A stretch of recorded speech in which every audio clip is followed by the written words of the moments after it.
One bank is bucking the trend.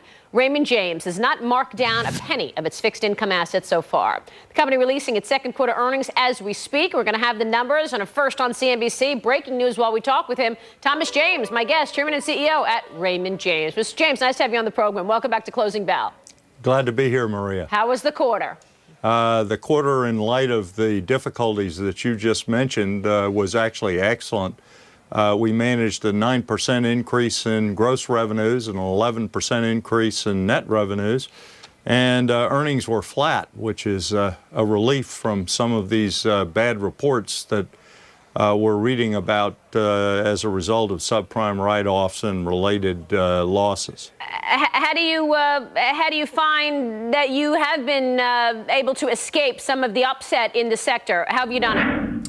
Well, of course, in our bank subsidiary, we avoided subprime lending, so a lot of the direct losses that have been experienced by the major banks we haven't experienced. And in the brokerage industry, our subsidiaries have done very well. In fact, retail activity is actually up year over year, and commissions are up about 15%. During this quarter. So surprisingly, the retail investor has remained relatively immune to some of this activity, and that's good. And I would say on the institutional front that some of these problems have actually occasioned more trading in fixed income securities, and we've had a very vibrant institutional equity activity level also. And yet your stock is down in 2008, down about 16.5% year to date. Do you feel like you're being lumped in with all the other financial services companies there, even though you haven't experienced what they're looking at? Yeah, I'd express some frustration about that because, you know, we have a very conservative management approach in our business, and so we've avoided a lot of the problems, but I don't think we've been recognized for having done that. And what's really happened is those that have taken short positions or have deferred purchases in financial services stocks have lumped together all the companies, but that's sort of natural. Given my background in the securities business, I'm somewhat accustomed to this kind of behavior. I'm sure you've seen it all before. Let me ask you about where we are in this cycle. If I may, you've seen a lot of cycles before. A lot of people now saying that the consumer is going to default on maybe consumer loans like credit cards and other things, and that's going to mean a hit to the regionals. Others say that we're going to see a further upset. Where do you think we are in this cycle? How much more pain do you think is out there as an observer, sir?